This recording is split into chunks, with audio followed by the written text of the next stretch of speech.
points for a free-for-all Friday. The president has no control over national security. The commander-in-chief is not commander-in-chief, and the most powerful court in the land is the Ninth Circuit Court of Appeals in California. Those are the facts we've taken away from the ruling yesterday, unanimously overturning the president's ability to control and stem immigration and refugees from different countries around the world. Apparently, third parties, people who have never been to America, have more standing than you or I. Michael Dougherty will be here, Dr. Herb London, Liz Peek, and so many more, finishing off with Megan Barth. It's a conversation we need you to be a part of on this Free-for-All Friday, 888-900-9966. Strap it on. This is the real deal. This is The Steve Gruber Show.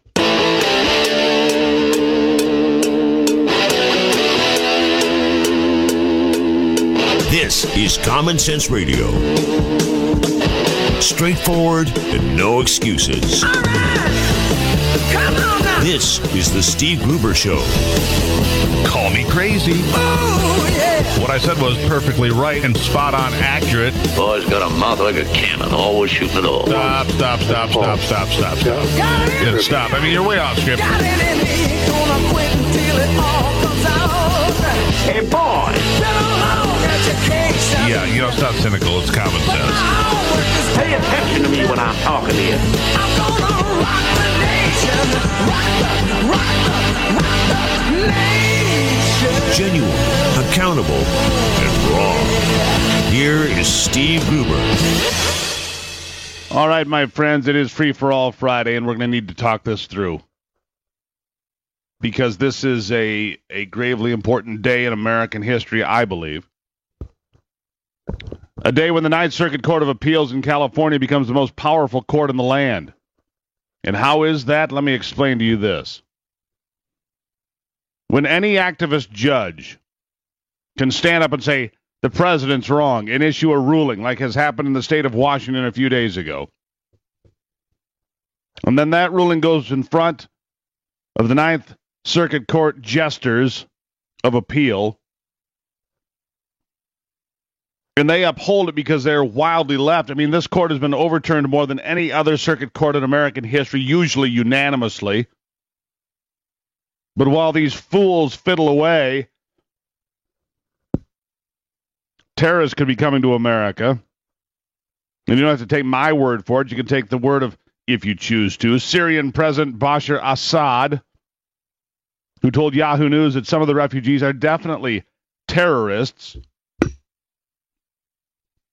In an exclusive interview with Yahoo News at the presidential office in Damascus, Assad said President Trump's freeze on admitting refugees from his country, part of an executive order that has drawn widespread criticism, protests, and now this rebuke from the Ninth Circuit, is an American issue on which he would not take sides, but asked if some of those who fled are aligned with terrorists.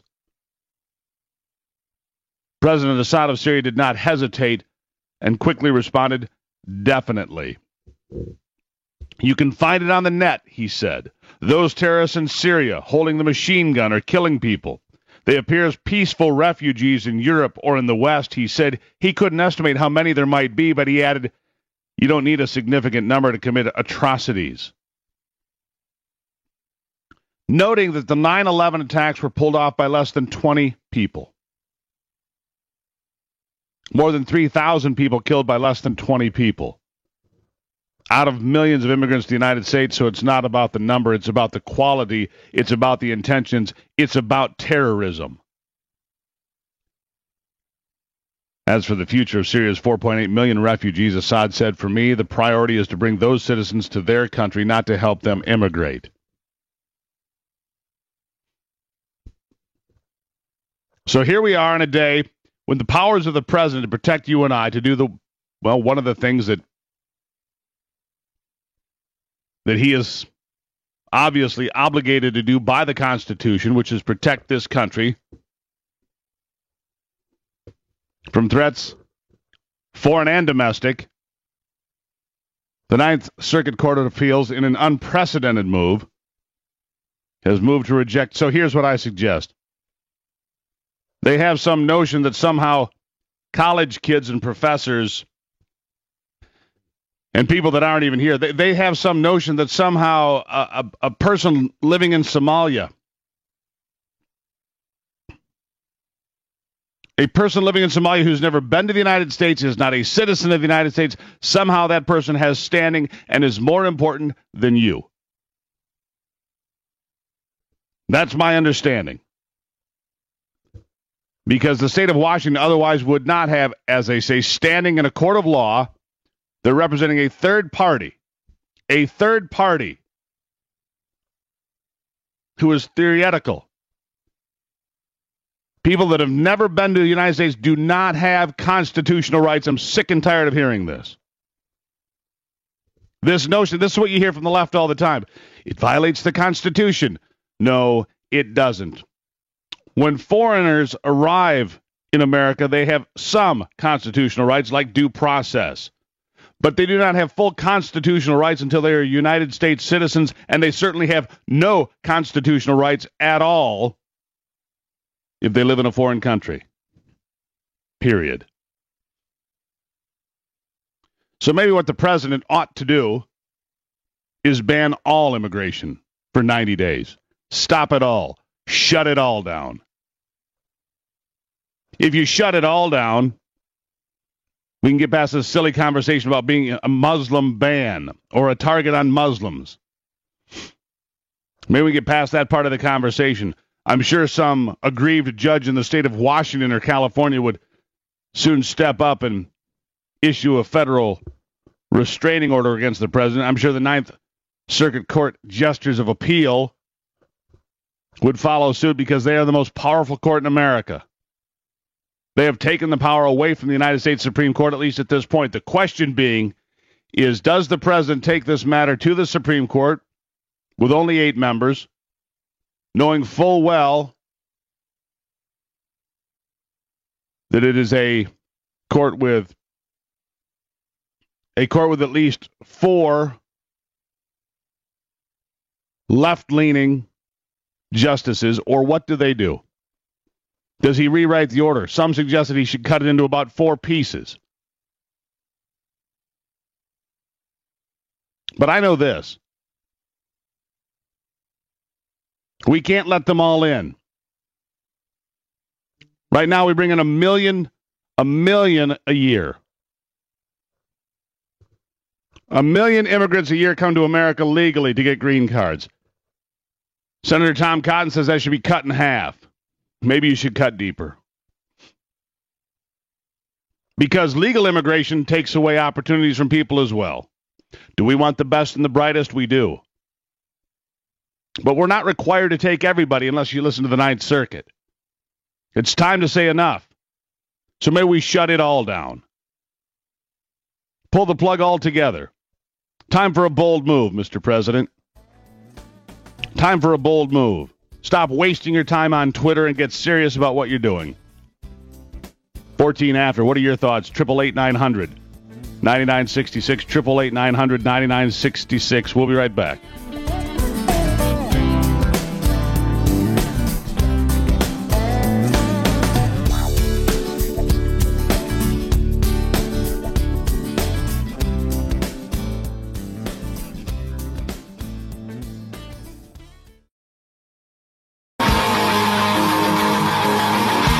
Delivering Michigan common sense with a big dose of truth and honesty.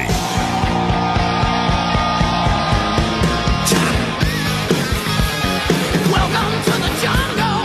We got fun and games.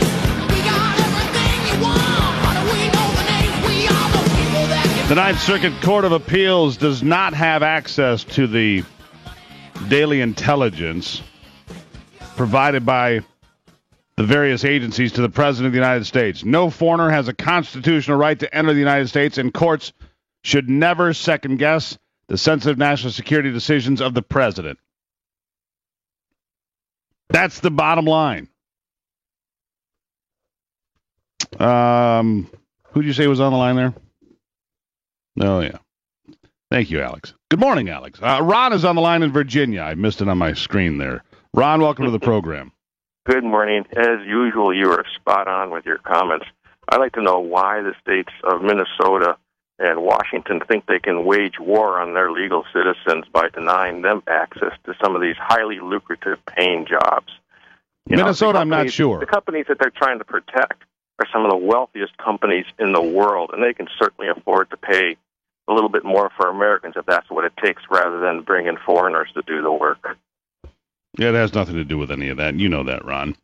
It has to do with, it has to do with just opening the borders. They want no borders. They want a borderless world because in their utopia, you see, everybody gets along. In utopia, they don't have people coming here that would kill anyone. They don't have anyone coming here that would, commit crimes. They don't have anybody that would come here and chop your head off, for example. And Somalia, you know how they said there was no attacks from any of these countries? The court said that. Do you remember just a few weeks ago there was a machete attack on a street corner in Columbus, Ohio? That was a Somalian student attending Ohio State University that was shot dead by a campus police officer before he could kill students at Ohio State University. Let's keep our facts straight, people. Exactly, and a lot of that is happening in Europe that our media just isn't picking up for whatever reasons. It's because the European media is bearing it as well. Right. Yeah, the European media is trying to keep it in the dark as well, Ron. You're exactly right. Sure. Yep. So... But, yeah, why? All right, greatly appreciate it. That the states are waging war, and someone needs to ask them that. Well, for California and Washington and Oregon, I cannot hazard a guess. Minnesota will come around. We will save Minnesota from itself, but the rest of those on the West Coast, I don't know. Ron, thank you for checking in. Greatly appreciated. It is Free for All Friday. What are your thoughts? Has the court gone too far? Has Donald Trump gone too far? Where do you fall on this conversation with allowing in refugees? As I mentioned moments ago, Syrian President Assad says that there are certainly terrorists among those coming in to the United States. And President Trump's order to temporarily pause the refugee program and travel from 7 war-torn countries and countries that have little control over their own borders is plainly legal under the Constitution and our immigration laws, and yet the Ninth Circuit Court of Appeals ignored all of that. Senator Tom Cotton said that it is a misguided ruling from the Ninth Circuit, the most notorious left-wing court in America and the most reverse court of the Supreme Courts. I'm confident the administration's position will ultimately prevail, but in the meantime, what do we do? If we're not allowed to control people coming here from Syria or Iraq, Iran, Yemen, Libya, Sudan, Somalia, or anywhere else, what are we allowed to do to protect ourselves? To defend this country from threats foreign and domestic. That's what the president is sworn to do. Foreign and domestic. Let's go to Steve standing by in Lansing. Steve, welcome to the program. Good morning. I think they both need to take a deep breath. The other part of this, though, that you've lost sight of is that this is a temporary stay. This is not permanent. And the president does have this authority based on the wording. Yeah, how do you get this wrong other than to start reading into the law and making it up? Well, that's exactly right. They're making it up because they don't like his policy. They don't like Donald Trump. They don't like the president. They don't like the policy. So they'll make up what they think. They'll write any damn thing they want. And like I said, it's a temporary order. It's not a permanent set of circumstances. Wake up, America. Call your congressmen. Call your legislators. Call Double D. Tell her how wrong she is. Ask her if she's smart enough to read the ruling as opposed to the Constitution. There you go, brother. Steve checking in. Appreciate it, as always. 888-900-9966, 888-900-9966. Free for All Friday. This it's the first constitutional crisis, truly, that I've seen in my lifetime. The Ninth Circuit Court of Appeals does not have authority to rule in this matter, in my estimation, because the state of Washington does not have standing. Third parties do not have standing.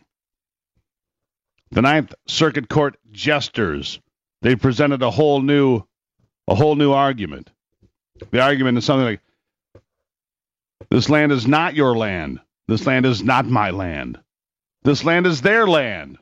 If they're from Somalia or the shores of Thailand, fleeing the Black Forest or crossing the Rio Grande waters, this land was made to give away. I think that's maybe the way the song should go going forward with these idiots in charge. Seriously. All right, it's 24 after. 888-900-9966. We'll check some of the other top headlines and dig through some of the headlines for the day in just a moment. You're listening to the Steve Gruber Show. Look forward to talking to you here on the program. We'll take a quick break, and we'll be right back. Taking a closer look at the stories that affect you most with a big dose of common sense. Part of the journey, I was looking at all the life. There were plants and birds and rocks and things. There was sand and hills and rain. 33 after on a free-for-all Friday. It's dumbfounding to me that we've come so far in America that the courts believe they get to decide who's in charge of national security. The court is out of control. That court is out of control. But American business is complicit in this as well. American companies that want cheap labor, that are hiring illegals, that they know have forged documents, just like Kevin De Leon, the Democrat, the leader of the Senate in the state of California, bragging really earlier this week that half of his family is in America illegally, and they have forged driver's licenses and Social Security cards and green cards, and it's all illegal. And he says under President Trump's orders, they'd be deported. That's right, they're here committing crimes. But for the businesses hiring them knowingly, they are committing crimes as well. And don't just take my word for it. How about we take somebody from the left? How about Senator Barack Obama of Illinois talking about companies hiring people illegally? Clip 15. Barack Obama. Go. Agree on the need to better secure the border and to punish employers who choose to hire illegal immigrants. We are a generous and welcoming people here in the United States, but those who enter the country illegally and those who employ them disrespect the rule of law, and they are showing disregard for those who are following the law.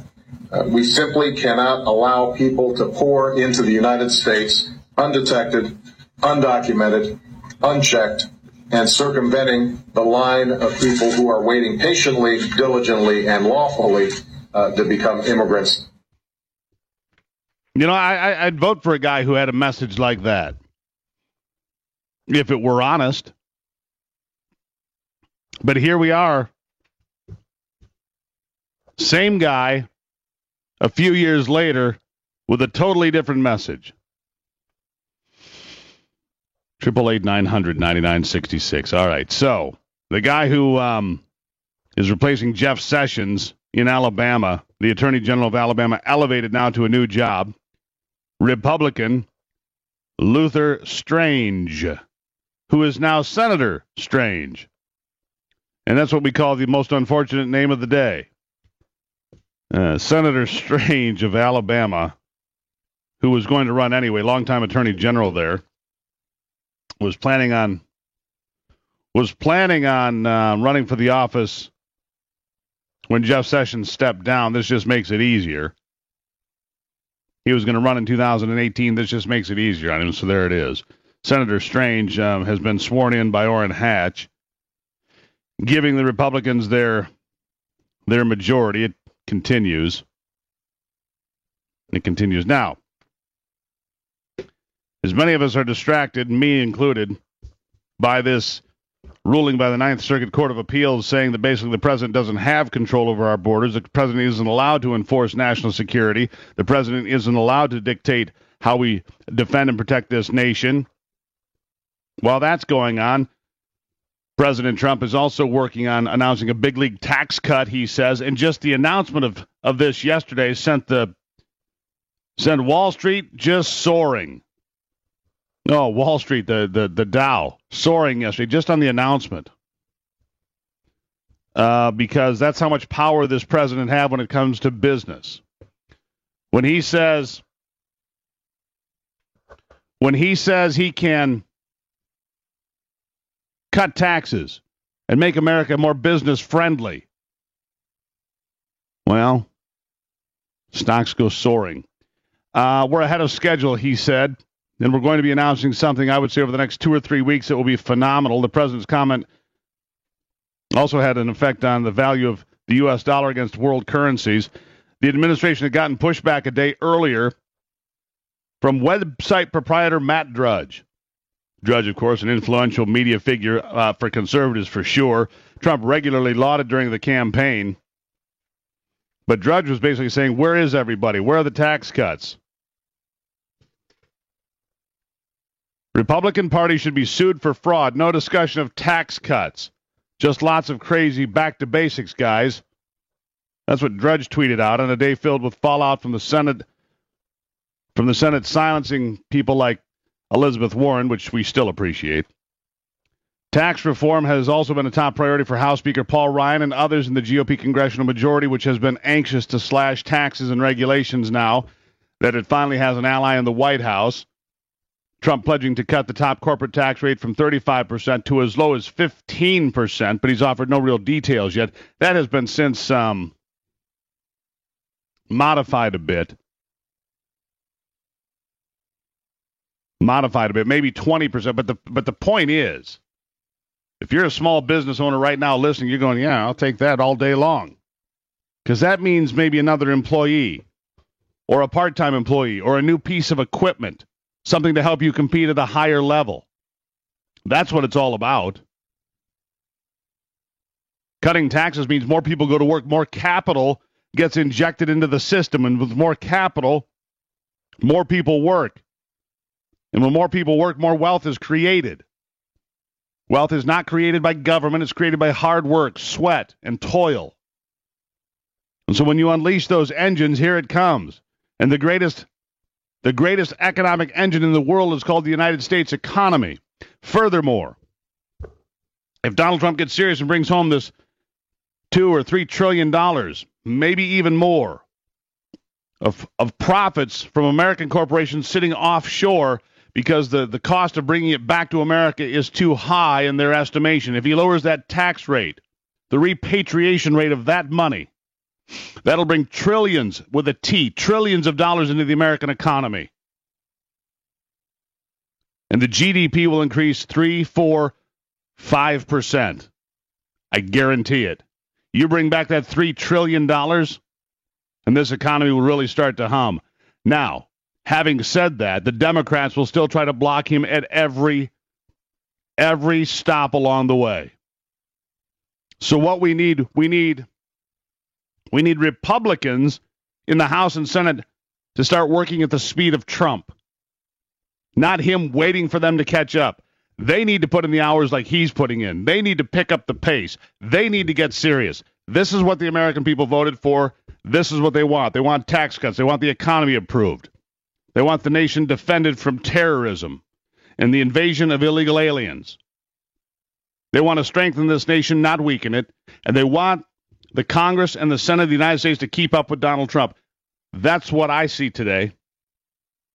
Whether they agree with him across the board or not, most of the ideas are agreed to by the American people, which is why he won.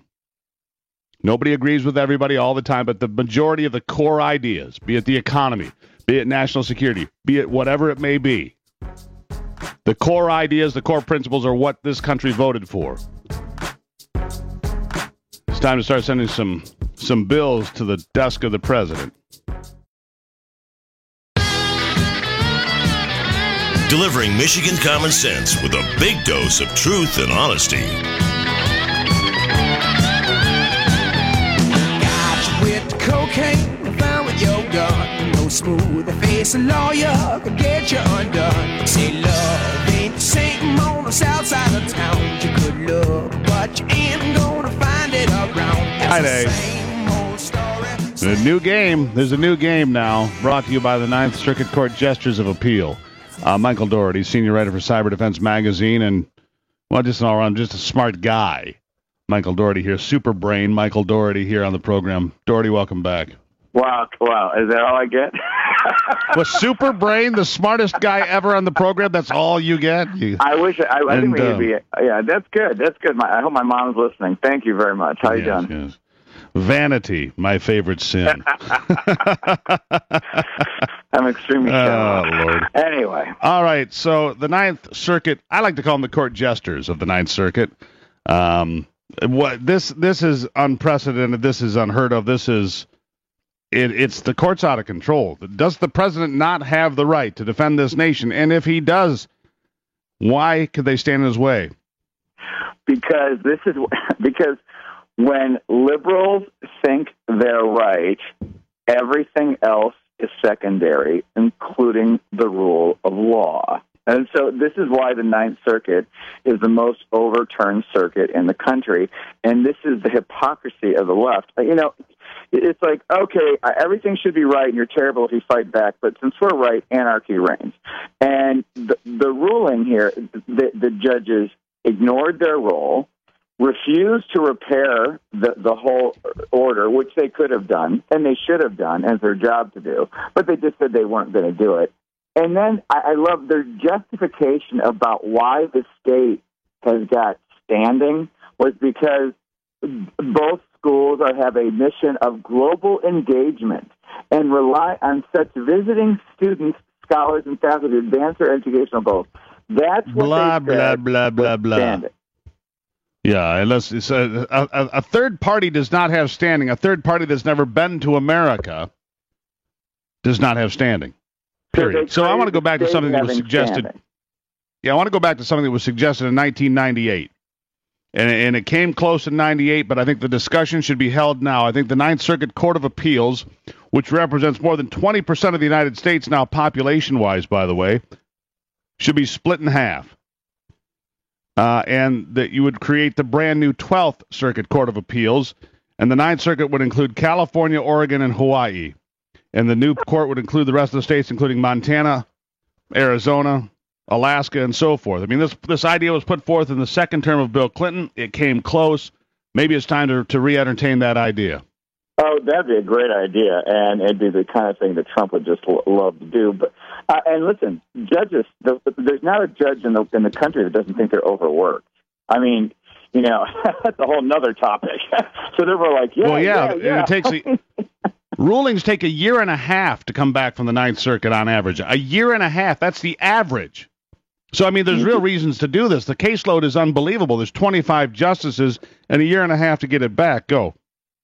No, I mean, that's all true. But believe me, they don't move much faster. Part of the problem with the judicial system in this country is that it's really, really great if you've got millions and lots of time. And you would opposing sides, including the government all the time, do the whole drain you dry thing.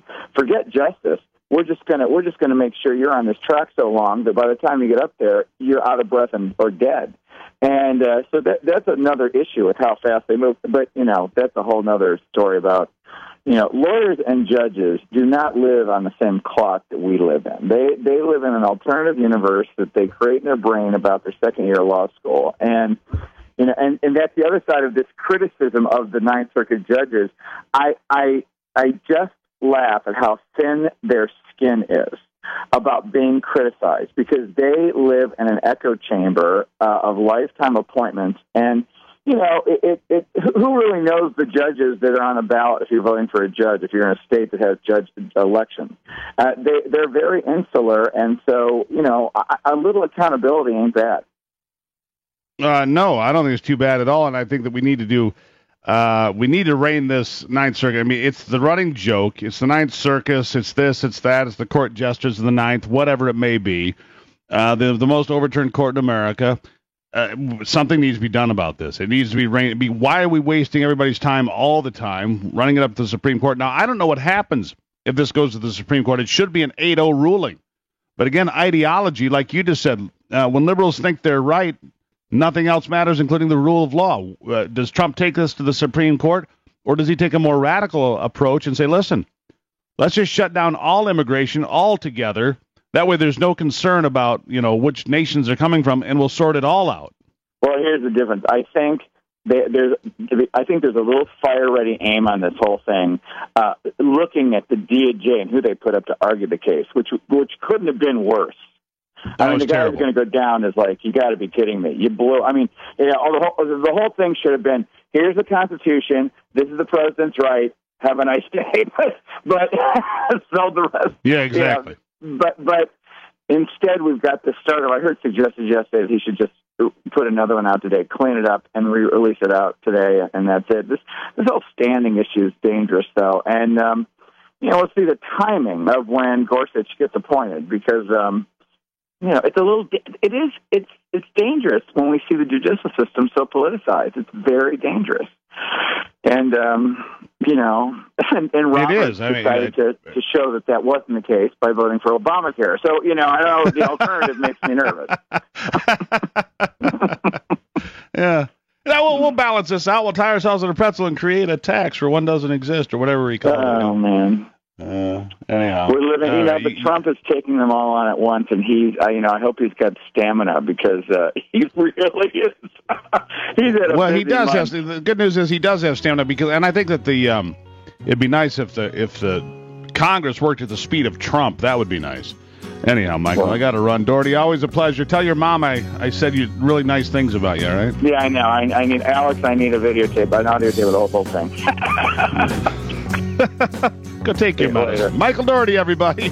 Cyber Defense Magazine. Take a quick break. We'll be right back.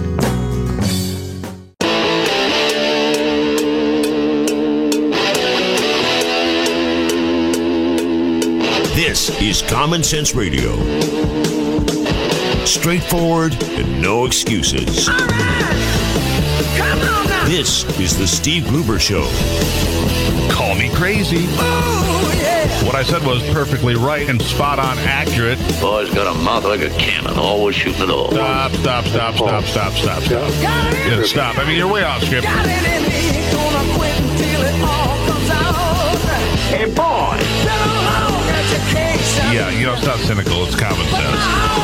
Pay attention to me when I'm talking to you. I'm gonna rock the nation. Rock the nation. Genuine, accountable, and raw. Here is Steve Gruber.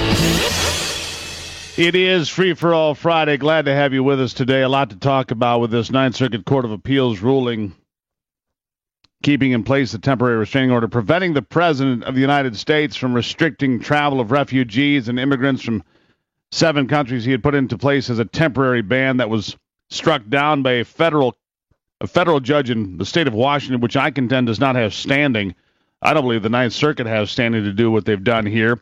But in effect, what has happened now is the Ninth Circuit Court of Appeals is the most powerful court in the land, and the reason I say that, any activist judge in Washington and Oregon, California, wherever on the West Coast, can block an order or something that the President of the United States is doing, and then it gets appealed to the Ninth Circuit Court of Appeals, which is so far to the left, it will uphold it, because apparently if the liberals believe that they're right, the rule of law does not matter.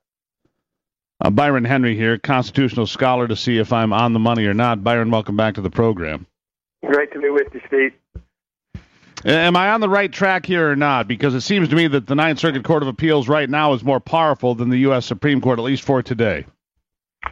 Well, for the time being, a district judge, not just the Ninth Circuit, is extremely powerful because they have the authority to, in certain instances, enjoin statutes or executive orders by one of the branches, a single judge. And, of course, as you said, the Ninth Circuit, which definitely leans left and is one of the most reverse circuits by the United States Supreme Court in the country, if not the most reverse circuit in the country, is more liberal than the other circuits, and it is likely to uphold, unless clearly, just absolutely clearly wrong and out of line, clearly to uphold their district judges' opinion, especially at the temporary stage. And just a note, this isn't a final decision on the merits or the constitutionality or legality of the travel ban. This is just a temporary stay while the case works its way through the system. So we don't have a final word. And this same panel that ruled on the motion to stay filed by the government will not be the same panel that rules on the ultimate merits of the case. All right, so explain to me, and so the listeners understand as well, because it sounds like you have a pretty good handle on it. What is the next step then? Well, the order that came down yesterday by the three-judge panel in the per curiam opinion, basically leaving the travel ban stay in effect, meaning keeping it on hold for the time being, can be appealed to the United States Supreme Court. There's two problems with that. One is there is a lot of deference given to a district judge's decision at the temporary stay part of the case, meaning because it's temporary and it's not a final decision, higher courts give deference to the district court. The other problem, of course, we remember from the appeal of President Obama's executive action on immigration that was ultimately put on hold and affirmed 4-4, is that the Supreme Court is split 4-4, it seems, on this type of question, and so it may not be able to act because there may not be enough votes in favor of the administration, or in fact in favor of the states of Washington and Minnesota either. It could simply be that there's a 4-4 split and you can't get any action. So ultimately, well, Byron, call me crazy, but I read this statute, and I'm not a judge and I'm not an attorney, I'm proud to say, and it's pretty clear. It's really obvious what this says. That the president has the authority to block any refugees or class of immigrants, and it's very clear, the writing of the statute that he's relying on. There's no black and white here, and yet this court in Washington seems to think that some third party, that being a person who's never lived in America, has standing in this matter. To me, it doesn't make any sense. Help me. Well, it's even worse. It wasn't that a third party that's never been in the country has standing. It's that universities and states have standing to sue on behalf of these third parties, or these immigrants, or visa seekers, or asylum seekers, or aliens, or whatever. Even more of a stretch. But I will say that the question isn't, and the opinion didn't address Donald Trump's discretion under this statute, because what they're saying is, even if that gives him full discretion, what we need to sort out is which classes of these aliens and lawful permanent residents, which I contend are a separate group, should not be considered, because President Trump's spokesperson and counsel has said this executive order does not apply to lawful permanent residents. So let's set them aside for a minute. We have to sort out which of these classes of aliens he's restricting have constitutional rights or rights to due process. And so let me ask you this. Let me jump right in there, because this is kind of an important question. Do foreign residents have United States constitutional rights? That's a very simple question. In most cases, the answer to that is no. The court in all cases. Well, how can somebody that doesn't live in the country have constitutional rights? Well, there's cases out there that say that lawful permanent residents, people with green cards that travel outside the United States, do have rights with respect to the Constitution to come back in if they're lawful permanent residents. And that's why I set green card holders and lawful permanent residents aside. All other aliens seeking to enter the United States, whether it's for travel or for vacation or whatnot, and visa seekers, the courts have consistently held that they don't have they cannot invoke constitutional rights. So that is the line that's been drawn, at least in the case law to date, are lawful permanent residents have some rights. Everyone else has no constitutional rights. It's a privilege to enter this country, and that is subject to the plenary jurisdiction of Congress and the President. That's it. And yet here we stand. Is this what you would call a constitutional crisis? I don't believe the Ninth Circuit Court of Appeals has the authority to do what they've done here. I mean, I've done plenty of reading. Again, I'm not an attorney nor a judge. I don't believe they have standing to do what they've done here. Well, it depends on, you can parse whether or not courts have the authority or the standing to make wrong constitutional decisions. And we do have a system which allows for review. We have a Supreme Court. And I think Donald Trump's tweet about "we'll see you in court" shows that he is, at least at this point, going to respect the system we have to determine these issues and see them play out. But I believe that the Ninth Circuit is on the very edge of its authority when it enters into the realm where it says in its own opinion that the case law says in matters of immigration and national security, the courts give great deference to Congress and to the executive, or the president in this case. And I don't believe this opinion gives the type of deference that most of the time, or most of the cases say the courts owe the executive with respect to immigration. So if they're within their authority, they are on the edge of it, and we'll see if at further parts of the proceeding when we get to the actual merits of the case, meaning not should this be stayed, but is this actually a legitimate exercise of President Trump's authority? But we'll see if they give the deference that the president is due in these matters based on the statute you referenced earlier. Fair enough, Byron. I guess my last question, you got to do it in 10 seconds. Does it go to the Supreme Court, or does he write a new executive order? I think it's possible that both happen, that he also takes this up to the Supreme Court and in the meantime clarifies and narrows the executive order to satisfy some of the concerns of the court that ruled yesterday. Byron Henry, great job. Thank you very much. My pleasure. Getting your day started with news from around the state and around the world. Common Sense Radio. This is the Steve Gruber Show.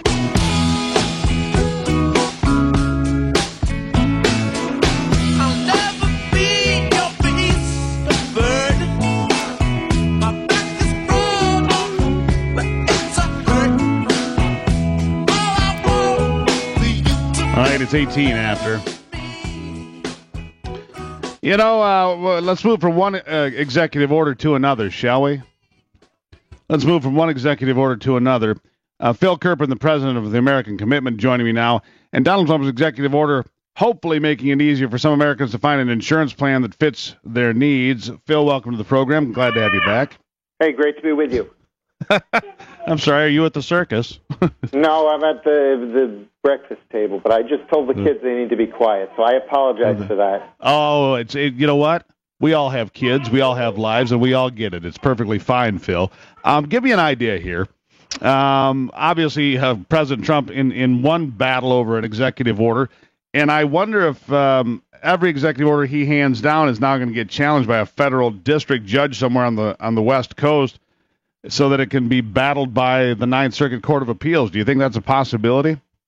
I don't put anything past the president's lawless opponents or the lawless judiciary when it comes to the Ninth Circuit.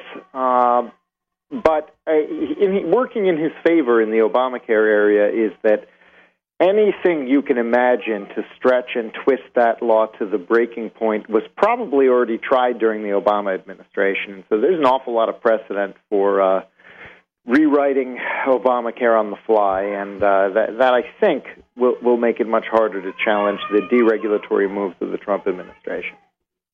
So is this one of the concerns that people have about Obamacare at this point is that there is not a plan in place. It's not moving forward on how we replace the entire deal. And you've heard some muttering, even though it's been less than a month since he took over as president, people would hope that things would move faster. Does that seem fair, or is that just the perception? Well, of course, one of the big challenges is the Democrats have really stalled nominations in a pretty unprecedented way. And we haven't had an HHS secretary until today. 2 a.m. we finally got one, 2 a.m. this morning, Eastern time. Hold on right there. I'm really sorry. They were told to be quiet. I don't know why they're yelling. Sometimes they yell because they were told not to. You know what I mean? I think that's what's going on. So maybe they saw the bill for Obamacare and they were very upset. Well, no. Well, they're too young for that. But yeah, if someone other than me had to pay for the health care, that would probably be nice. But no, the big stall, the reason we haven't seen action is, there are two things. First of all, the original plan was to do repeal on its own, the same bill that Obama vetoed in 2015, then try to do replace later on. A lot of members have decided that's not what they want to do substantively or politically. They want to do it all at once in one bill.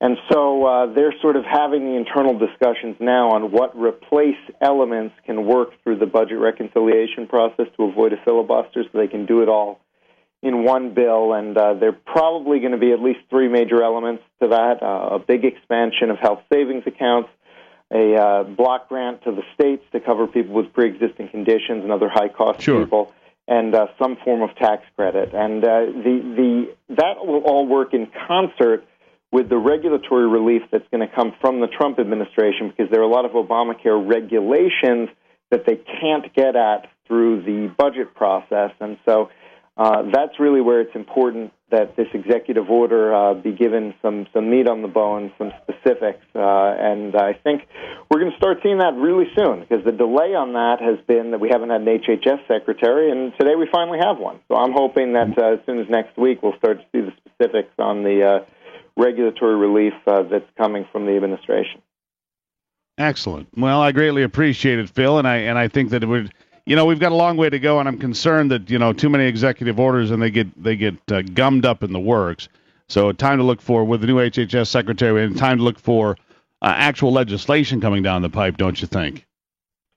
Yeah, I think they're gonna. I think that now that we have a secretary, we're probably going to get some leadership on some of these questions in terms of this repeal bill, and that should, I hope, shake it loose, and it should pass sooner rather than later now. And there you go. All right, Phil Kerpen, greatly appreciate it, and always good speaking with you, sir. We'll talk soon. All right, bye. There you have it. Phil Kerpen, president of American Commitment. Phil's a little upset at the moment, I think. He'll be all right. Listen, we've all been there when the kid's tugging on your arm, so don't anybody get too excited about that. We've been there when the kid's tugging on your arm and carrying on because they want to talk to dad, and dad's busy, and the kid's young, and there's a lot of confusion, and yeah, we get it. All right, so here's a little something different, and something a little bit, well, it's disappointing, I suppose. The end of an era will tell you how old you are. Aretha Franklin telling the local stations in Detroit that she plans to retire this year after the release of her new album. Aretha Franklin saying that she is exuberant about her new album. Her new album cannot wait to get to the studio. The album expected to be released in September of 2017 with a tour that includes just a few stops. She won't have more than one date planned per month, and the full tour will be maybe 6 months, so 6 stops. Franklin, whose age I cannot find, even though I looked extensively, has been in show business for 56 years. You can figure it out from there. 56 years she's been out there. R-E-S-P-E-C-T and all that happiness, right?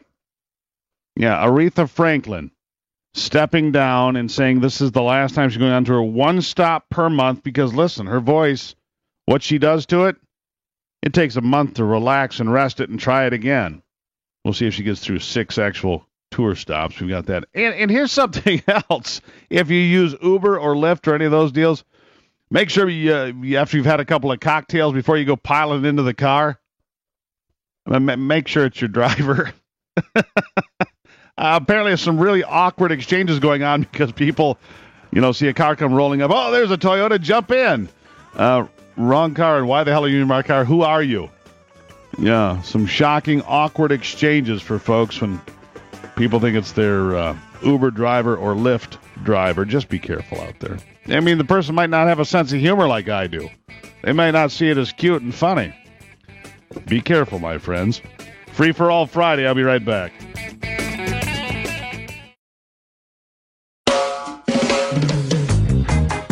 Michigan, born and raised with Midwestern values and Michigan common sense.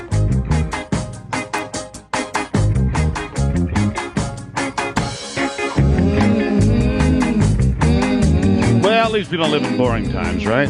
We live in interesting times, that's for sure. And keeps you on your toes. Now we have an HHS secretary that went through at, 2 in the morning? Is that right? 2 in the morning? Incredible. Dr. Herb London with me now, the president of the London Center for Policy Research, co-author of a book, The Encyclopedia of Militant Islam.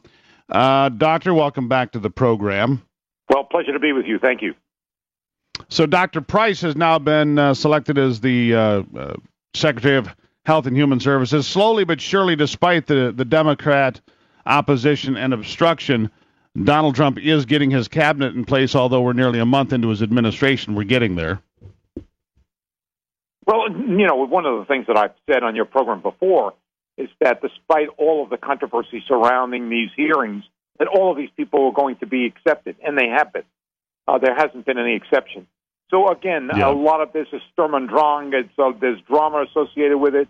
There are people who are trying to create the impression that they're possible presidential candidates Cory Booker falls into that category.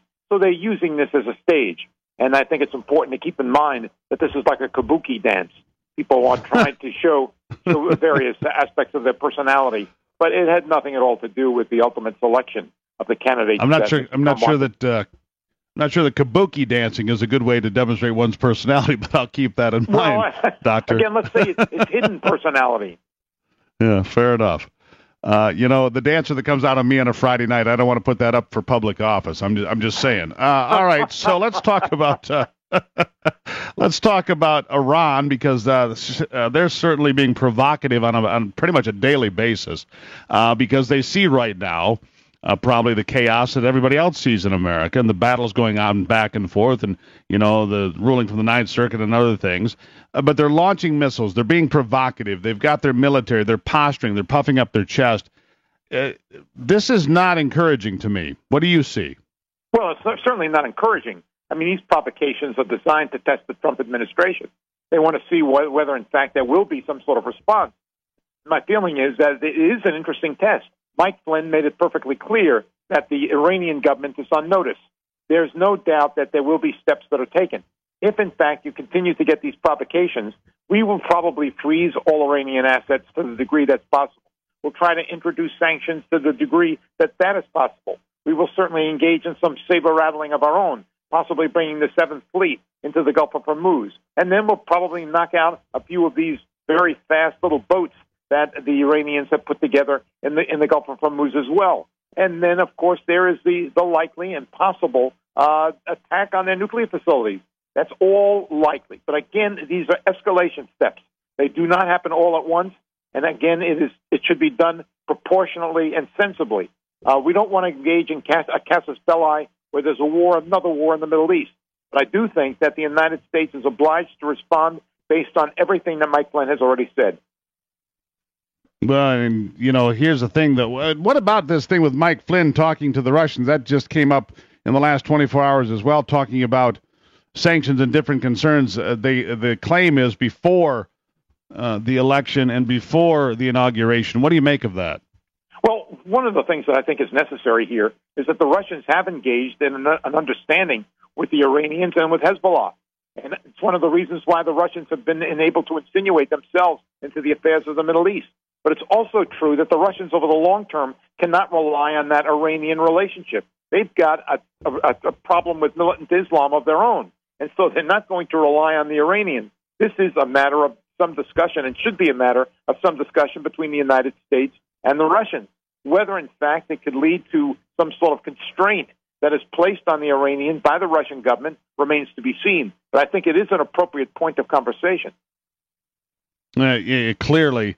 So, all right. So what do you think the appropriate response is? I mean, you are an expert in the Middle East. We don't want another war. I can say that I think that America has we're clearly worn out from the ongoing efforts in Iraq and elsewhere in the Middle East. We don't want that to happen. Of course, if provoked, I think Americans would say enough is enough.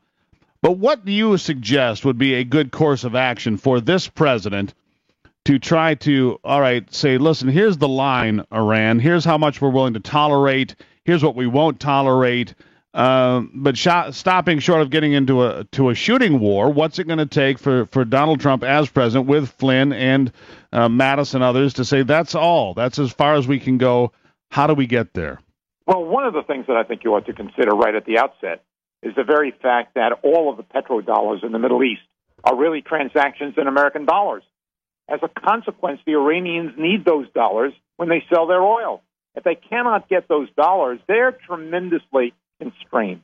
So one of the first things you do is you say to the Iranians, you know something? You want to keep playing this game, you're going to be facing a very, very difficult economic situation. And notwithstanding the fact that these sanctions have been lifted, we are still going to impose some freeze on the dollar transactions that take place with the petrochemicals that you're selling. So, again, that's a very interesting first step because that puts tremendous economic pressure on this society. The second step that I've talked to you about a moment ago is trying to once again recapture the sanctions. Now, the Europeans, of course, with an appeasement psychology and with the belief that the sanctions have been lifted, would be very hard-pressed to once again introduce the sanctions. But some nations that have major dealings with Iran might be willing to do so. Again, that depends a lot on the diplomacy that Mr. Trump can introduce during the course of the next few months. And then last, I think it's very important for the United States to realize we have been buzzed a number of times by these little ships that the Iranians have created in order to control the traffic, the commercial traffic in the Gulf of Hormuz. I would say the next time we are buzzed, let's take out one of those ships, maybe more than one of those ships. The United States has the capability of doing that, doesn't have to worry terribly much about a response. But nonetheless, I think that the United States has got to send a message of that kind. You know, I don't disagree with you on that point. And of course, the left would go crazy, but that doesn't matter. I mean, the safety of the United States and its military is also extremely important. I want you to weigh in on one more thing here. Dr. Herb London with us, president of the London Center for Policy Research. I want you to weigh in on one more thing here, and that is Donald Trump telling the Chinese president that the United States will, in fact, honor the one China policy. What do you make of that just happened in the last 24 hours? Well, it happened in the last 24 hours. Again, the president also engaged in a conversation when he was president-elect with the president of Taiwan, which, of course, alerted the Chinese to this matter. I mean, there is a one China policy and has been for a considerable period. It would be a break with the diplomatic path for the president to say anything else. My own feeling about it is that I think I would prefer the president not say anything. My feeling is that it's understood what the historical antecedents are. The important point for the president to realize is that we've got a tabula rasa. He can write on it anything that he wants. He doesn't necessarily have to follow the patterns of the past. He can introduce new dimensions to it. And I think opening up the door to Taiwan does give him some diplomatic leverage in Asia that he would not ordinarily have. So I would prefer that he didn't say very much about this matter. But again, he said it. It's part of American history. It's part of the recent history of our past, and it's part of the diplomatic history as well. Fair enough. Dr. Herb London, tell the folks where your website is so they can find out more. It's londoncenter.org. I always love to hear from your listeners. I mean, you do a great job. And anytime I can hear from one of the listeners in Michigan, I get a great thrill out of it. So please tell them to be in touch. Thank you, sir. londoncenter.org. Dr. Herb London here on the program. We'll be right back.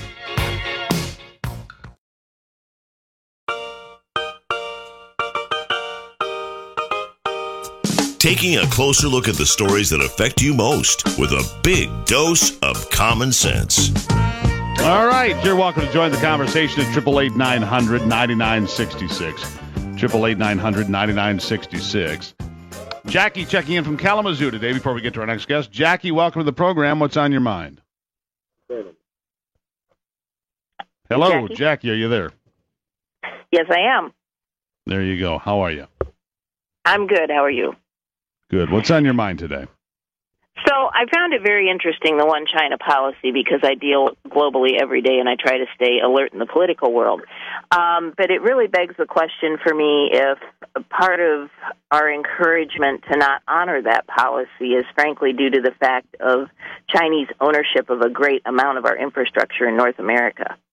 They own, I believe it is about 65 to 70% of actually the Canadian electrical grid, and there was a huge move by China within the last 2 years to actually buy up a large part of the electrical grid in this country.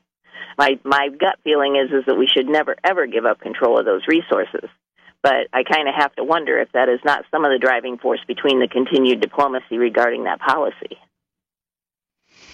You know, I don't disagree with you there, and I think that we should not give up those that command and control either. And I appreciate you bringing that to us. I agree with you. We need to be careful about who controls which asset and to what extent. That part I completely agree. Jackie, thank you for checking in. I'm going to shift down the line to Steve Doolin, the professor, checking in today. I called Doolin last night. I was a little bit lathered up. You know, I called his house and he didn't answer. I had to explain the nature of our relationship, and I think we got that figured out. Professor, welcome to the program. Thanks, Steve.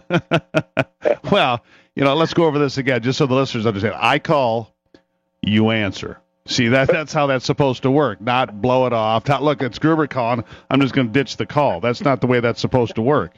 Anyhow, let's talk about the Ninth Circuit, which makes me laugh, too, but in a sad way. How is it that the court can look at what seems to be very plain text about the president having the responsibility and the obligation, really, to protect this country from people coming here that are not looking out for our best interests. I mean, how does that court put in a temporary restraining order and leave it in place? I don't understand. Please help me. Well, in all seriousness, I read the documents from the both sides and the order, and really, honestly, the administration could have used some better lawyers at their end at the beginning. They left a little crack in that they forgot to be specific and explicit regarding green card holders specifically. I think that was the biggest crack, and that created confusion up front. And then they got in front of these judges who have a very specific philosophy and political outlook, and it should have been predictable. It was certainly avoidable, because I believe ultimately the president does have the authority to block any immigration, any immigrants or class thereof, based on statute, based on the Constitution. I think ultimately, probably the president's going to win this one, but there wasn't enough draftsmanship at the early end, and not enough thought gone into the specific wording, in my opinion. So what is the best move from here? Honestly, because the president can take this to the Supreme Court, but that's no lock either because of the ideological split down the middle of this current court 4-4, which creates a potential problem. However, the court has historically ruled in favor of the president, not just this one, but all presidents, when it comes to this sort of executive order to protect the country. But that, I don't know if anything applies anymore, is what I'm saying, Professor. I don't know if the old rules apply at all. Well, the court is evenly split ideologically right now. There have been shocks before from the court. I mean, remember Justice Roberts' vote on Obamacare? That one had me just sitting staring at the wall for 2 hours after I heard about it. It was such a shock. If I were advising the president, I'd advise him not to gamble at the Supreme Court until that last vacant seat is filled by this very able nominee that's been put forth. And unless the Senate's prepared to use the nuclear option, that's not going to happen anytime soon. And so I would say, if I were advising the president, we go back to the trial court and fight it out there. And how long does that take? Because here's my question. We got President Assad of Syria telling Yahoo News yesterday that clearly there are definitely terrorists among those that are moving into Europe, into America as refugees. Clearly, quote, definitely terrorists among these people. So in the meantime, while this is going on, people continue to flood into our country. And my question is, at what cost? Well, it is a national security issue, in my opinion. And apparently the reports are that the tempo has increased of granting refugee status of immigrants coming in from Syria and these other failed states that are on the banned list. So I on the ground, in reality, keep your ammo dry. Meaning?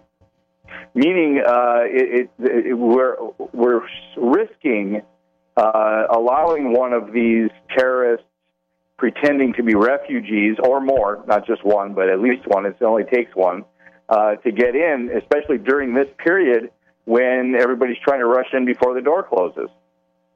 Which is exactly what's going on right now. That's right.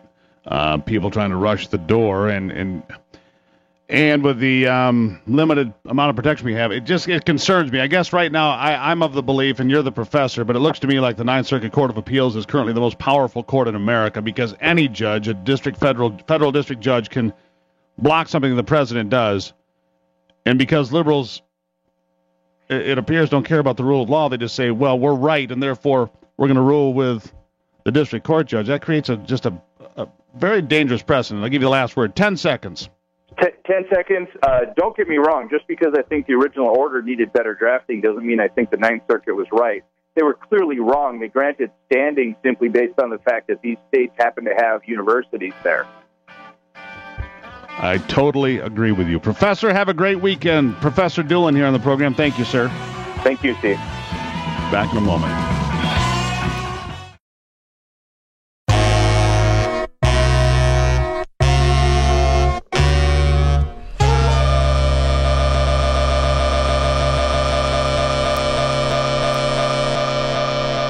All righty then. 55 after. Hey, did you look at the calendar? I'm here to help you guys out, give you a little reminder because I'm cool that way. Valentine's Day is on its way. My good friend Kevin Weed here. He's a jeweler, so when it comes to around special occasions, I always have Kevin on to talk about it. Happy Valentine's Day soon, Kevin. How are you, my friend? I am terrific, and we can't settle for anything less than a great Valentine's Day. There you go. What is it, Thursday? Yeah. It will be Tuesday. Tuesday, yeah, that's what I said. If you remember it Thursday, I think you'll be in the doghouse. Yeah, we don't want that. So that's why I'm here to remind folks, you got a couple of days. What are some of the cool things? I mean, obviously, engagement rings are something people do on Valentine's Day, but what are some other cool things? What if you're married already and you want to do something cool for your wife? What would you suggest? Anniversary bands. I mean, we have pendants and earrings that are in the $100 price range, but you know, I think one of the cool things about gifts that people bring in that they get with jewelry is it is a way to say I love you, to remind the person, even if you've been together for a long time, that you still appreciate them and you love them very much. And it's something that celebrates milestones of life. You'll have the same thing to look at it 10, 20, 30 years ago. It's not just something that you think of that day and then it's gone and out of your life. You keep getting them looking at it and saying, I remember when you gave me this 10 years ago for Valentine's Day, and it gets handed down to your kids as well. So that's kind of cool. So it becomes a family heirloom. Exactly. Of which I'm sure you've got a few laying around there. Well, you know, actually, I was thinking about this. I have some cufflinks that you custom made for me using some ivory from an elk that I got a few years ago, and I wore those recently in D.C., and I thought, God, those are really cool. Kevin Wheat made those for me. That's true. And I wore them to the ball. It's my favorite thing to do is actually design jewelry from scratch. Just come in with an idea, and I can build it on a CAD system and mill it out and make it from start to finish right at their store. That's what separates us from a lot of the other people in the city. I saw you doing that yesterday, actually. Yeah, you were making the jewel encrusted egg of sorts. Beautiful pendant. Anyhow, Kevin Weed, everybody. If you're somewhere in his area, make sure you stop by. Don't forget Valentine's Day is Tuesday. Wheat Jewelers, the place to be here nearby.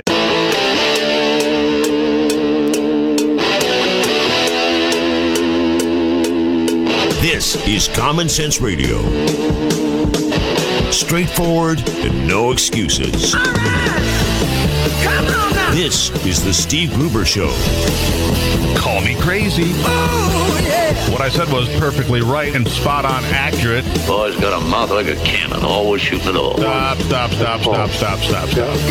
stop. I mean, you're way off script. Got it in me, gonna quit until it all comes out.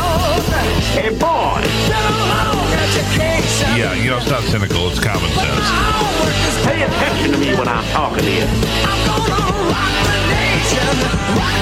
Rock the nation. Genuine, accountable, and raw. Here is Steve Gruber. All right, my friends, this hour of the program brought to you by DTE Energy, providing safe, reliable natural gas to businesses across Michigan. DTE Energy, know your own power. Glad to have partners like DTE making this show possible every day. It's all about the courts right now, it seems. Whether it's the Ninth Circuit Court of Appeals standing in the way of the president doing his job to protect the nation, in my estimation, it is under his purview to limit refugees and immigrants as he sees fit to protect the nation. But the Ninth Circuit Court of Appeals upheld the federal district court ruling and did not stay the TRO, which means the free flow of refugees and immigrants from those 7 countries that have issues with their own borders continues unabated now. That breaks precedent. It breaks long-standing. The next move, we're not sure. But meanwhile, President Trump was on Capitol Hill Thursday, bringing in senators from both parties, most notably the Democratic senators he's bringing in, to lobby for his pick for the Supreme Court, Neil Gorsuch. Trump talked about it a bit yesterday on Capitol Hill. It's clip 6. Donald Trump on Supreme Court nominee Neil Gorsuch. Go. He'll respect and very much respect the Constitution as written, and he will apply the law as written. He's a mainstream judge, very much mainstream, and I urge you all to confirm him. He's been doing very well. A lot of people are liking him very much on the other side. And I think that because of politics, perhaps they're not going to vote for him. I think that's a shame because that's not being honest. I've had a couple of people tell me from the other side, because believe it or not, I have a lot of friends on the other side too, and they think he's outstanding, and then they go on to tell me that perhaps they won't be able to do that. But that's one of the reasons that our country is in stagnation in so many different forms, in so many different ways. I think it's very dishonest, and I think it's very unfortunate, but we'll see what happens. I think he's doing very well. His comments were misrepresented, and what you should do is ask Senator Blumenthal about his Vietnam record that didn't exist after years of saying it did. So ask Senator Blumenthal about his Vietnam record. He misrepresented that just like he misrepresented Judge Gorsuch. Thank you all very much. Thank you. Thank you. All right, there you have it. And taking a shot at Senator Blumenthal, who had said that Senator Gorsuch said he was disheartened and frankly put off by comments made by President Trump. But apparently Neil Gorsuch said he didn't say that. It was more of a blanket statement.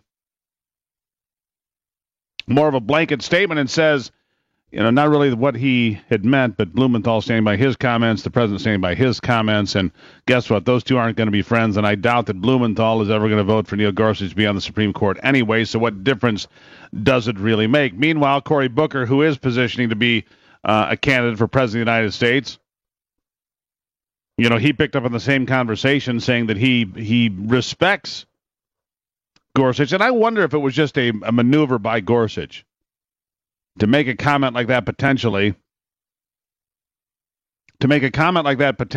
so that they could pick up a few of those Democratic votes. Here is Cory Booker. It's clip 8, and I want you to hear this because he is a guy who's going to run for president as a Democrat in 2020, I can assure you. Cory Booker, the senator from New Jersey, talking about Neil Gorsuch. Clip 8, go. It makes me respect him because I think that, like many of my Republican colleagues, we clearly understand that many of the things that Donald Trump is doing in his short-term presidency are undermining the very basic institutions of our democracy. And so whether it's one day he's insulting the judiciary as a whole, or another day he's insulting the sanctity of our electoral process by making an outright lie and claiming that there's broad-scale millions of people voting fraudulently. Donald Trump is not just whacking in a political way, he is whacking at the very roots of our democracy, what makes us strong, the judiciary, the electoral process, and even his attacks on John McCain. We are an Article I branch of the government. We're put first for a reason. We have an obligation to provide checks and balances with the administration. If every time a United States senator takes issue with a policy, be it a foreign policy or domestic policy, and Donald Trump wants to turn that into an ad hominem attack and come back in a petulant way, again, to me, that is insulting. So here's somebody, not just insulting, it's wrong and undermines the way our democracy is set up. So Donald Trump seems to have no respect for our traditions, but actually seems to be dedicated to attacking the very institutions that make us a great and free country. So get used to that. Get used to hearing Cory Booker denigrating Donald Trump, because that's going to be his mantra as he runs for president of the United States. I'm going to guess that Chuck Schumer will also be in that race, and so expect these two to see who can insult Donald Trump the most, Cory Booker or Chuck Schumer. That'll be part of what's going on. We've got Jeff standing by now in Kalamazoo to check in today, talking about immigration and such. Jeff, welcome to the program. Thank you. Yeah, I believe we should ban all immigration temporarily. Yeah. Well, that's what I said yesterday. You know what? If you can't figure it out, cancel it all, sort it out, and when you've got it all figured out and you can make sure that people come here safely, no matter where, even if they're from Canada, no matter where they're coming from, make it safe, make it proper. Because, terrorists can come in from Germany as far as that goes, Yeah, Germany, Canada, Mexico, anywhere. Yeah, so could the Ninth Circuit Court block that also? Well, apparently they can block anything because all they need is one federal district judge to say, I don't agree with this and write an order, and then they'll get the Ninth Circuit Court of Appeals to uphold it. See, so we have a problem here. There's no question about it, Jeff. We have a problem that needs to be solved, and it's solved by Neil Gorsuch to begin with, and then additional justices. Because Barack Obama, when they put in the nuclear option, did the Senate Democrats, they ended up packing the courts across the country with liberal justices because there was nothing there was no governor on it. It was racing away, right? That's Right. the way it was. So, yeah. I don't know what to say. You know, it's like I feel like we're dealing with anarchy. Is what we're on the verge, Jeff, and I greatly appreciate you checking in. I think you're right, because if everything that the president does is attacked by some court judge somewhere, it becomes nothing but anarchy and chaos. I appreciate you checking in, Jeff from Kalamazoo, listening to WKMI in that part of Michigan. This hour of the program brought to you by MAB. You know, 1 in 4 homes in Michigan have dangerous levels of radon gas. Make sure to get your home tested today. We're doing it here at my home. In the next couple of days, we'll be talking about it. But for more information, contact radon at michigan.gov or call toll-free 800-RADON-GAS, 800-RADON-GAS, and make sure you don't have radon in your home. All right? It's 14 after on a Free-for-All Friday. This is the Steve Gruber Show, and I'll be right back.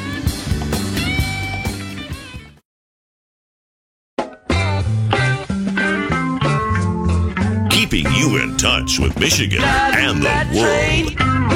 I'm cocaine. Casey Jones, you better watch your speed.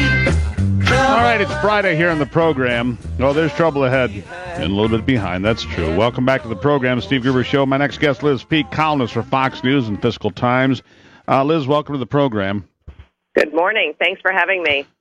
So here's my question of the day. Is the Ninth Circuit Court of Appeals now the most powerful court in the land? And I say that because any federal district judge can apparently block the president, which gets appealed to the Ninth Circuit, which upholds it because they believe that they're right and the rule of law is irrelevant, meaning that anything that comes down the pipe that some judge in California or Oregon and Washington want to block, the Ninth Circuit Court of Appeals then by default becomes the most powerful court in the land. Yeah, I mean, let's face it, it's the goofiest court in the land, and its batting average in terms of having its decisions upheld is extremely low, as you probably know. But, yeah, they're pretty powerful. And what is really galling about this decision is that it really does appear as though it were not at all based on the legal issues, but rather on the rationale for Trump's executive order. And that, of course, is not supposed to play into the decision-making at all. This was simply meant to be, does the president have the power to do this? And, you know, Trump read aloud at a recent forum the relevant language in the Constitution and in our law, and there's no question that this is something that he is entitled to do. So it really seems as though this was just willful political engagement as opposed to ruling on the merits of the case. I think that's pretty clear. It's pretty clear that, you know, we had a previous guest today say, listen, when the liberals think they're right, the rest doesn't matter, including the rule of law. And if they think they're right, they're going to. And so we've created this anarchy. And honestly, it's as close to a constitutional crisis as I have ever seen in my time watching such things. I don't know what you make of it, but it's as close, because if the Ninth Circuit continues to block the president, and so that any activist judge across America appointed by, say, Barack Obama in the last 8 years wants to intervene and create chaos, the Ninth Circuit Court of Appeals just gave them license to do so. Yeah, it could hold up an incredible amount of things that Trump wants to get done. I would say it also is a little bit of a warning shot across the bow of this administration that they need to make sure that every single move they make is so buttoned down legally that there is no opportunity for this. As I actually looking at the comments of the judges and so forth, it seems also as though they were provoked. They were provoked by Trump saying that his rule was not reviewable. You know, that's kind of typical Trump, typical assertiveness, whether or not there's any factual basis for it.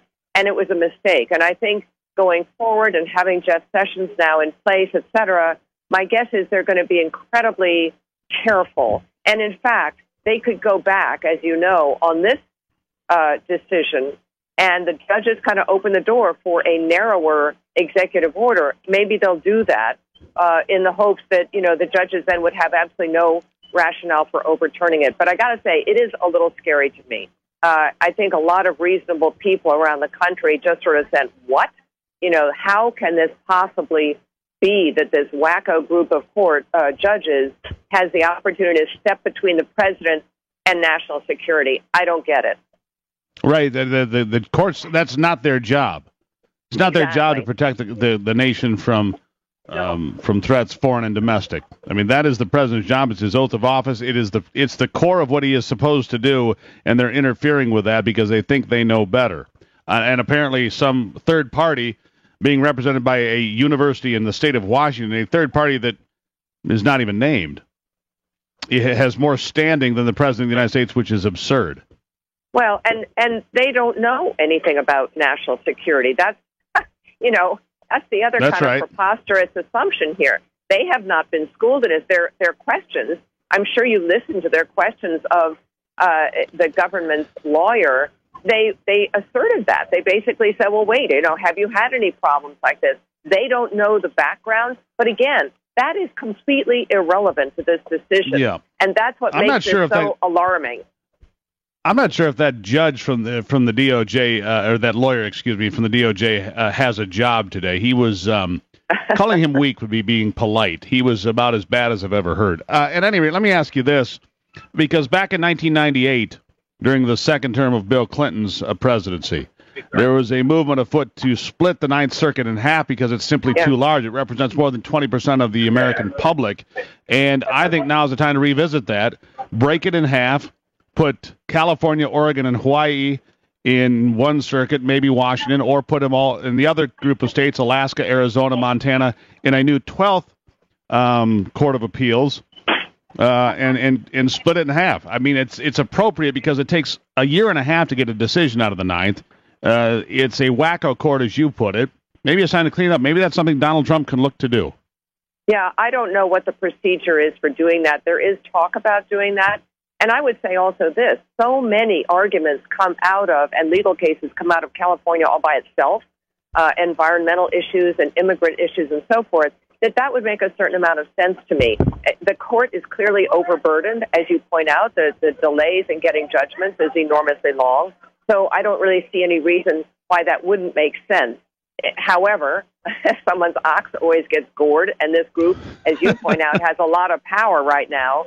So my guess is they might not want to dumb that down. But, where you talked about a constitutional crisis, what worries me is that it may take Trump supporters beginning to demonstrate the way the other side is demonstrating, take to the streets, having rallies, protests, etc., for people to begin to get the idea that the country is not on board with this progressive agenda. That was what I think is missing here. I wrote a piece today for Fox, or yesterday, looking at the polling, looking at the Morning Consult political poll out, where 55% of the country supports this travel interruption, and it also supports the wall. It also supports the sanctuary city issue with taking money away from sanctuary cities.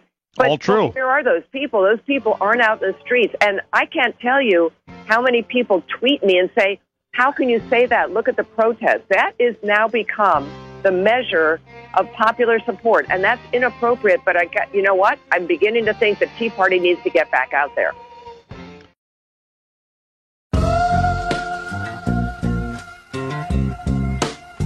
The Steve Gruber Show, American Values with Midwestern Common Sense. Some people call me the space cowboy. 33 after on this Friday. Some call me the gangster of love. Notoriously left-wing court. That's what Senator Tom Cotton calls the Ninth Circuit. The court jesters of the Ninth Circuit. How about that? That's the three-ring circus. How about that? How about overruling the president when it comes to national security? Because apparently the Ninth Circuit, they know better. They know better about what's going on to protect this country and to keep citizens safe than of course, the president does. Megan Barth here from ReaganBaby.com. Megan, welcome back. Good morning, Steve. Thank you. It's Friday, thank God. What do you make of this? I think this court encompasses your state of Nevada as well, does it not? Oh, yes. The Ninth Circus, as I like to call it, has, presides over the West, and Nevada is included. And this is a court that has been overturned more times than it's been upheld as far as their decisions are concerned. And let's make no mistake about it. The Democrats planned this accordingly, and they're going to use the courts and activist judges in order to block every attempt that Donald Trump tries to make during his administration to keep us safe and protected from enemies foreign and domestic, as well as other policies that he'll put forward. So this was a plan. They chose Robarts out of Seattle, who is left of center, and they knew that if his decision were to be appealed, it would go to the Ninth Circus, which is the most liberal appeals court in the country. So the way I look at this now, and I've been having this conversation this morning with different folks, and now you, in effect, by default, it makes federal district judges in places like Nevada or Washington or California or anywhere in that district the most powerful judges in America, because if they want to challenge Donald Trump, if they're an activist judge and they want to challenge Donald Trump, the Ninth Circuit is going to uphold it. It appears, no matter what it is. Right. Exactly. It'll be ideology over Constitution, and I find it really interesting and odd that the Democrats now are touting the Constitution when they always want to shred it. But they're trying to use the Constitution in their favor on this. Well, if they wanted to use the Constitution, they would realize that what the judge just did and what the appeals court just did is unconstitutional. They aren't reading according to the Constitution or interpreting the law according to the Constitution. They're using their ideology to make law. And since when should a federal judge or an appellate judge have more power than the president, especially when it comes to our safety and security? You know, we have to really kind of blame, though, too, the DOJ lawyer that was either selected or selected for this appeal to present our argument on behalf of the administration. He didn't do that well. He didn't do that great. We would have been better off having someone like Jay Sekulow argue on the president's behalf. I think Jay would have done a much finer job. For the record, yep. He's on this program on a regular basis, and I've seen him, reacting to this on several programs on the news networks. He would have. I mean, it was terrible. That part I get, but it doesn't change the fact that any judge now that wants to create chaos and slow down the Trump agenda can do it, apparently, until we get something figured out with the Supreme Court. And the Democrats, the liberals, have put the Republicans in the position of having little or no choice. If they don't put Gorsuch in place, I don't see how the Republicans have any choice but to go with the nuclear option and say, listen, you're not going to play properly. You started this process with Harry Reid, so we're going to finish it and put the courts back on good, solid ground. But the problem is, I don't like the precedent it sets because it changes America forever. Well, yeah, it does change America forever, but look at what the Democrats just did. The Democrats just undermined our safety and security and undermined the constitutional duty of the commander-in-chief. His number one duty, outside of everything else, is to keep us safe from enemies foreign and domestic. This travel ban is specific to state sponsors of terror. It's not a Muslim ban. It's not a religious test. When you look at the countries involved, the 7 countries that were picked by the Barack Obama administration in 2015, this isn't, like I said, a religious test or a Muslim ban, because if that were the case, then what he would have done is picked Indonesia, Egypt, Afghanistan, etc., Saudi Arabia, where most of Muslims preside, or the majority of Muslims. This affects less than 10% of Muslims, but specifically affects those that harbor terrorists and don't have the proper vetting mechanisms in place to ensure that those who are coming here have been properly vetted. So the Democrats are now on the side of the terrorists. Quite frankly, in the last 8 years prior to Donald Trump, they have been, because they've been fighting climate change. They kept telling us that terrorism simply doesn't exist, and God forbid we name it Islamic terrorism. Well, call it for what it is. Of course not. We'll have none of that. Right. We'll have none of that, right.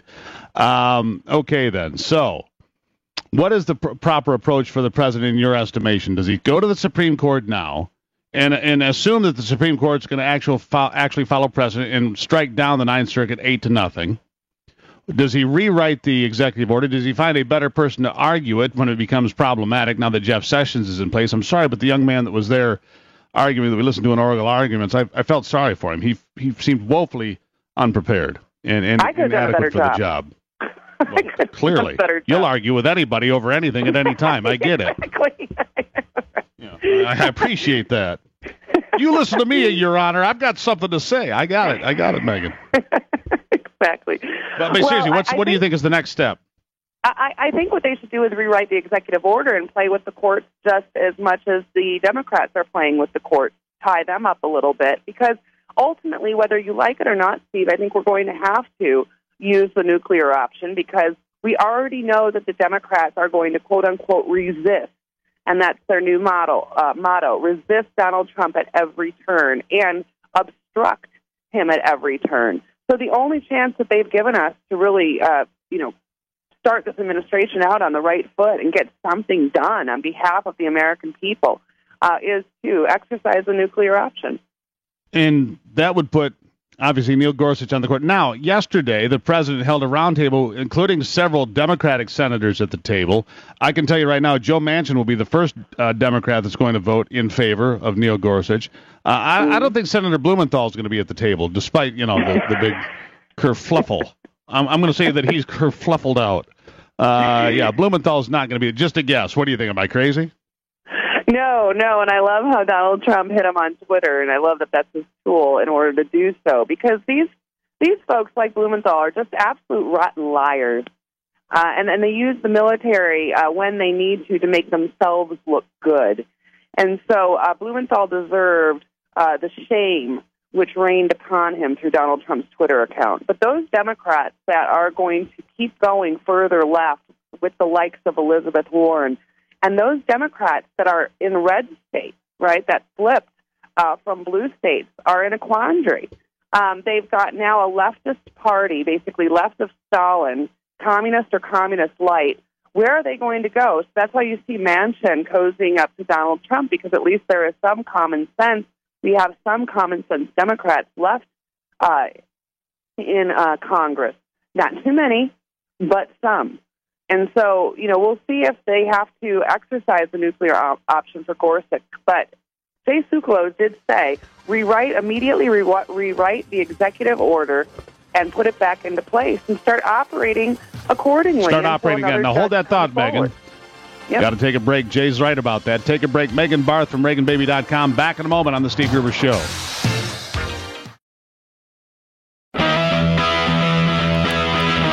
Delivering Michigan common sense with a big dose of truth and honesty. Never before have I turned on you when you look too good to me. Your beady eyes that can cut me in two, and I just can't let you be. But it's a free for all, and I'm hard to said, you can bet your life. Stakes are high, and so am I. It's in the air tonight.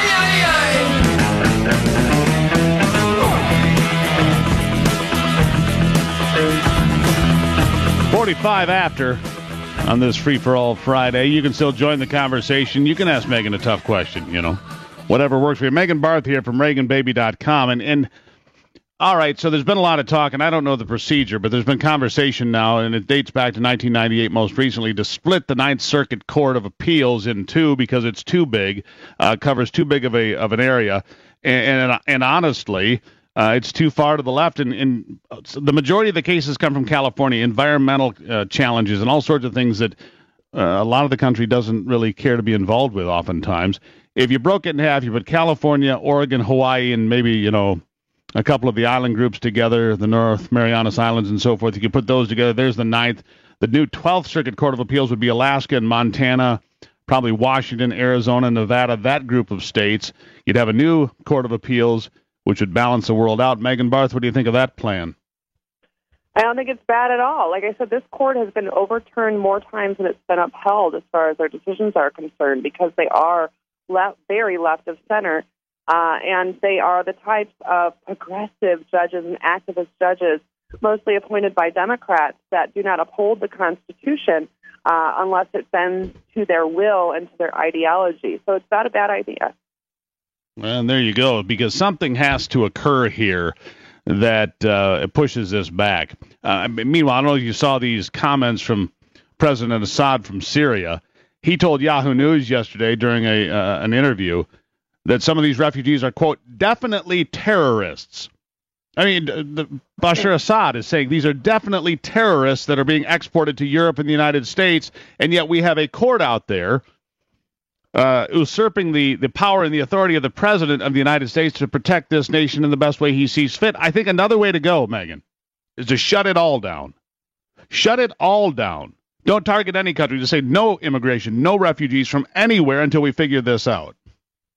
Right. I think that Donald Trump really needs to exercise his executive authority in a much more forthright and, I guess, tough manner in order to protect us. Look, that is his number one duty. We know, and we've been told by ISIS, and now we've been told by Assad, that they are going to use our borders, whether it's through plane, land, or sea, to infiltrate our country to cause us harm.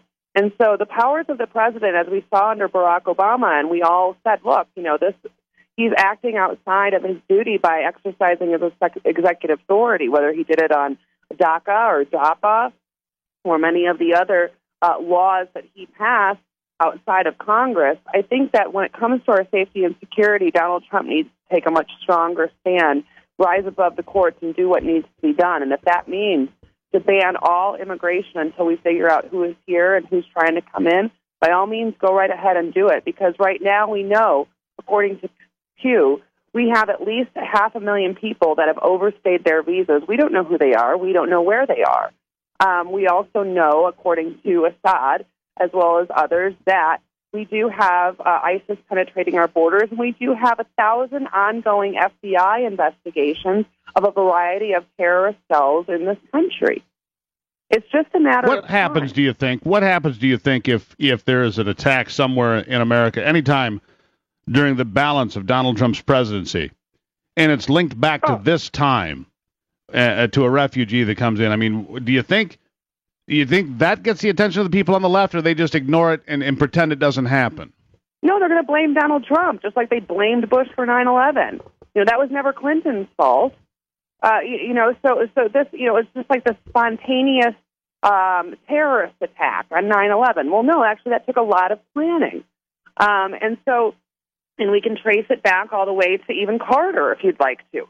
So, no, what they will do is they will blame Trump for the next terrorist attack, even though it will be due to our open border policies under Barack Obama and the left. Yeah, it's absolutely frightening. They have no accountability. It's like being divorced from reality. It's being divorced from reality is what it is. Well, right, and especially when they're elevating Elizabeth Warren for a shot for 2020.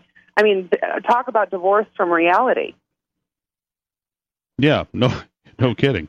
All right, there you have it, Megan. I'll give you the last word for today. As to where do you think we go next? What's going to happen exciting next week? Give me a preview. We're never going to run short on something to talk about, but I really do think that Donald Trump needs to revise that executive order in a way so it goes back through the courts and do what he needs to do. And like you said, if he needs to shut down the border, shut down the border. Shut it down. Megan Barth from ReaganBaby.com. You have a great weekend.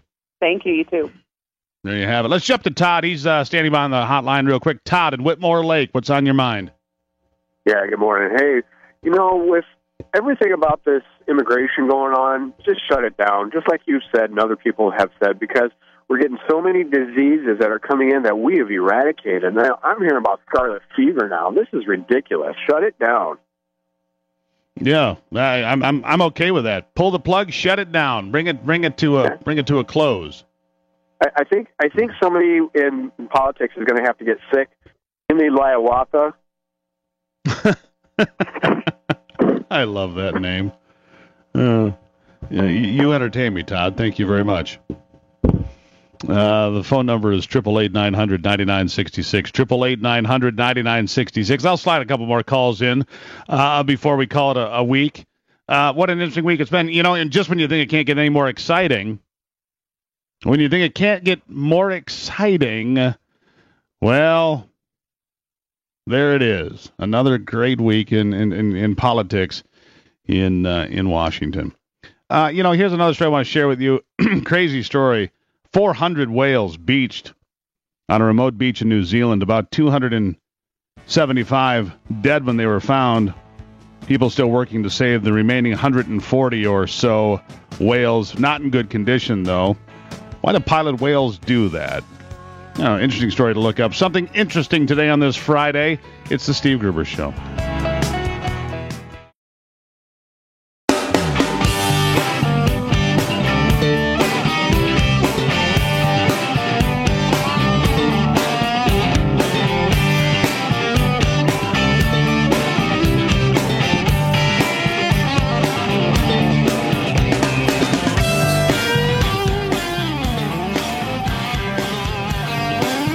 All right, 55 after. Your favorite guest and mine is a caller, that is, from the hotline. We should just call it Jennifer's Hotline. You can check it out at 888-900-9966. Jennifer's Hotline, and there she is, ladies and gentlemen, to close out the week. Jennifer, welcome back. If I talk too much and call too often, let me know, please. No, we're going to make you your own franchise. We love you. But I am so incensed over what these judges have done. They have delivered to me a message as an American citizen that I don't deserve, or I am not being afforded protection by my government that I have supported all these years. Only illegals, people from other countries, have the protections that I used to have and the privileges that I used to have. There it is, Jennifer. This country at this point in time is on the heads in the Ninth Circuit Court. The problem you have, Jennifer, is white privilege. Really quick here. It isn't just the Ninth Circuit Court that some of these judges are going wacko over. It seems to be a tidal wave across the country that if the judge's feelings are hurt, or if he's had a personal experience, he issues your punishment on that line. I am so angry over what's going on. Hey, I'll get out in March. I'm 85. I'll go. Yeah, there you go. I appreciate it, Jennifer. And listen, it's white privilege that got you where you are, not hard work. Jennifer, really? You never call too much, by the way. I got up at 3 o'clock in the morning and went to work. White privilege. When I shoveled dirt, I'd like to take and give Nancy Pelosi a shovel and see if she knew which end to use. I am so angry. I am so angry. Please, you know what they did? All these veterans, all these young men that laid their life on the line to protect this country, what did they protect it for? We have no protection. We have no protection. They've taken these young men, they've sent them off to war, they come back in pieces. Jennifer, we got to leave it there, my dear. You call anytime. Bye-bye. Keep the faith, my friends. Keep the lines open and listen to the Steve Gruber Show. Have a great weekend.